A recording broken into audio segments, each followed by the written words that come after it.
বিশেষ করে আজকে একটা ছাত্রদের একটা আন্দোলন, ছাত্রদের একটা কর্মসূচি ছিল। আমরা যখন দেখলাম পুলিশ শতকরে অবস্থান নিচ্ছে, তা আমরাও আশেপাশে তার দ্রুত, আমি শুধু একা না, আরও বেশ কিছু চ্যানেল, প্রিন্ট মিডিয়া সবাই। তার পরবর্তীতে এক পর্যায়ে দেখলাম ঠিক কাঠপট্টির মুখ বরাবর ছাত্রদেরকে পুলিশ বাধা প্রদান করে। সেটার পর্যায়ে ফকিরবাড়ির দিকে মুভমেন্ট করে, ওখানে ধাওয়া দেয়। এক পর্যায়ে কথা কাটাকাটি ছাত্রদের সাথে অভিভাবকরাও দেখছি, অভিভাবকের সাথে পুলিশের তর্কাতর্কা। তারপর হঠাৎ দেখলাম থানা পুলিশ উপস্থিত যতক্ষণ ছিল তারা তেমন তো কোনো ভূমিকা নেয়নি। ডিসি তানভীর আসার পরই আকস্মিক সে লাঠিচার্জ শুরু করে। আমরা মিডিয়ার লাঠিচার্জ দেখে ছাত্রছাত্রী দৌড় দিতে আমরা পাশে চলে যাই। এক পর্যায়ে জনৈক কে বা কারা কোন পুলিশ আবার টাচ করে আমার ছবি, ওই অ্যাকশনের ছবি তোলার সময় আমার হাতে বাড়ি দিয়ে ক্যামেরাটা ফলাই দেয়।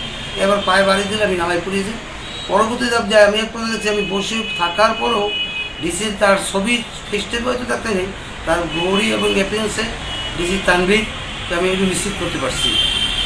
তারপর তিনি যা সেই যে ছবি ওনার বাড়ির এখন তো সাধারণত টাকা সারা সব জায়গায় ভাইরাল হয়েছে, ওনার ওই প্রমাণিত ওনার গরিব ফিগার ডিসি চাকরিতে। পরবর্তীতে আরও একটা হাস্যকর জিনিস, আমরা যখন ক্লান্ত অসুস্থ, আমাদেরকে যখন সহযোদ্ধারা তিনজনকে সিএনজিতে করে মেডিকেল নিয়ে যখন ব্যস্ত, সেই সময় উনি আবার হাস্যকরভাবে 1000 টাকা আমাদের চিকিৎসার জন্য অফার করে। আমরা টাকা রিকোয়েস্ট করি, সাথে সাথে আমার সহযোদ্ধারা আমাদেরকে শেরে বাংলায় নিয়ে যায়। তারপর তো উপস্থিত হয়েছিল আমাদের চিকিৎসা করছে। তারপরে আমি বলে মনে হয় ধরেই নিতে পারি 100% যে বর্তমান মনে হয় তা পুলিশ প্রশাসন মনে করেন মিডিয়াই তাদের প্রধান শত্রু।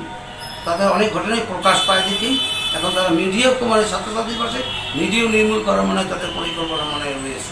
আমি সব যমুনা টিভির ক্যামেরা পার্সন, আর একজন অনলাইন পোর্টালের একজন রিপোর্টার আছেন, সব 4-5 জন হবে, সব 5-6 জন সাংবাদিক।